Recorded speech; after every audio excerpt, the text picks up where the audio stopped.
কুমিল্লার এক মিয়া খলিফা আর কি মিয়া খলিফা তো হেতিয়ে কইছে যে নোয়াখালীরে বিভাগ দন যাইতো না। তো হেতি একটা ব্যাখ্যা দিছে যে নোয়াখালীর কিল্লে বিভাগ দন যাইতো না, নোয়াখালী কিল্লে বিভাগের যোগ্য না। তো হেতিয়ে কইতে চাই যে উপকূলীয় অঞ্চল কখনো বিভাগ হইতে পারে না, এটা নিয়মে পড়ে। মানে হচ্ছে যেই জেলা বেশিরভাগ পানিতে প্লাবিত হয়, যেই জেলা আপনার বেশিরভাগ আপনার ঝড় বৃষ্টি এলে ডুবি যায়, এই জেলা কখনো বিভাগ হইতে পারে না। তো হেতির উদ্দেশ্যে আমার প্রশ্ন হচ্ছে যে রে, যে তুই যে এই যে মাস্টার ডিগ্রি কমপ্লিট করছস যে বিভাগের উপরে, বা এই যে যে জেলাগুলা ডুবি যায় এই জেলাগুলা তোর বিভাগের আওতায় পড়ে না, তো এই মাস্টার ডিগ্রি তুই কোনে অর্জন করছস? তো যদি এই যে প্লাবিত জেলাগুলো যদি তোর বিভাগের আওতায় না পড়ে, তাইলে চট্টগ্রাম বিভাগ কীভাবে হয়েছে? চট্টগ্রাম তো সবচেয়ে বেশি তোর একদিন বৃষ্টি হলে ডুবি যায়, একদিন বৃষ্টি হলেও ডুবি যায়, একদিন বৃষ্টি হলেও রাস্তাঘাট ডুবি যায়। তো এই চট্টগ্রাম কীভাবে বিভাগ হয়েছে? আসলে কি তুই কি মেয়াদ উত্তীর্ণ কিছু খাইছস কি না? দেখতে তো তোর চেহারা তো তোর দেখতে ওই যে এটার কী কই যে মিয়া খলিফার চেহারার লগে কিছুটা মিল আছে। আসলে তুই কি মানে এই ধরনের লোক কি না?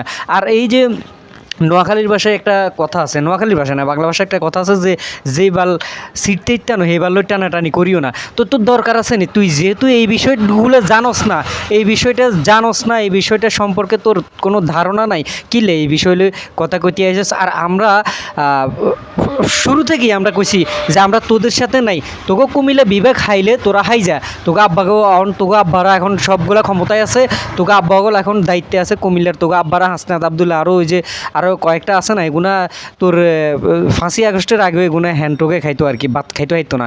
এগুলো অনগা বিভিন্ন রেস্টুরেন্টে যায়, ভিআইপি রেস্টুরেন্টে যায়, এখন সকালবেলা নাস্তা করে। তো এগুলো কইছে যে কুমিল্লা বিভাগ হইব, তো তোরা বিভাগ লই যা, সমস্যা নাই, জোরপূর্বক বিভাগ লই যা। কারণ আগো নোয়াখালীরও কিন্তু অনেক নেতা যেগুলো তোরা আরও 100 বছর রাজনীতি করলে এগুলোর ফাঁসে দাঁড়াইতে তিনা, যদি সরকার যদি ক্ষমতা থেকে না যাইতো 100 বছর রাজনীতি করলে এগুলোর ফাঁসে আসি দাঁড়াইতে তিনা।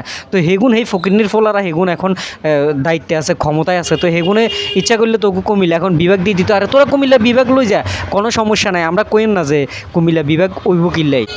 মানে বিষয়টা এরকমই গেছে যে ব্যাকে ভিডিও বানার, ব্যাকে বিভাগগুলো প্রতিবাদ করার, হেতিও মাঠে নামে গেছে, হেতিও বিভাগগুলো প্রতিবাদ শুরু করে দিয়েছে। এদের কথাবার্তার স্টাইলে বোঝা যায় যে আসলে মিয়া খলিফার সাথে এটির সাথে ভালো ম্যাচিং করে আর কি, ভালো মানায়। দুইটার মানে আচার আচরণ একই, দুইটার চেহারার স্টাইল একই, দুইটার কথা বলার ভঙ্গিমাও কিন্তু একই। তো এগুলো মনে করেন যে নোয়াখালীর পিছনে এমন লাগছে। আমরা এখন পর্যন্ত কোনোদিনও কইলাম না যে সরকারের কুমিল্লা বিভাগ কিনলে দিবা, আমরা আমগো নোয়াখালীর বিভাগ হইব এইটা লই আমরা দাবি করি, এটা লই প্রতিবাদ করি। এর কিন্তু আমরা একবারও কইলাম না যে কুমিল্লা কিনলে বিভাগ হইব, কুমিল্লার কিনলে বিভাগ দিব। কিন্তু এগুলো প্রত্যেকটা কথাতে, প্রত্যেকটা ভিডিওতে, ওই যে আজকে টিফু আছে প্রত্যেকটা ভিডিওতে কয় নোয়াখালীর কিনলে বিভাগ দিব, নোয়াখালী বিভাগের যোগ্য না, নোয়াখালীতেই নেই, সেই নেই। তোকে কুমিল্লাতে কী আছে তোরা হেগেন লই বই থাক, অন্তত নোয়াখালীলে মাথা কামাইস না।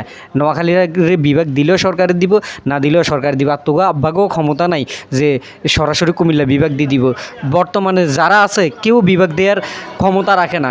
সরকার যখন চেঞ্জ হইব, সরকার যখন আসবো, ক্ষমতা যখন সরকার আসবে, সরকারে সিদ্ধান্ত নিব যে কারে বিভাগ দেওয়া যায়, কে বিভাগের যোগ্য। তখন তোরা যখন বিভাগ হাই যাবি তখন বলিস, এর আগে বলিস না। আর এই মহিলাটা সম্পর্কে অবশ্যই নোয়াখালীর আপনারা কমেন্ট করে বলে যাবেন যে এই মহিলাটা সম্পর্কে 2-4 লাইন আপনারা কমেন্ট করে যাবেন। ধন্যবাদ।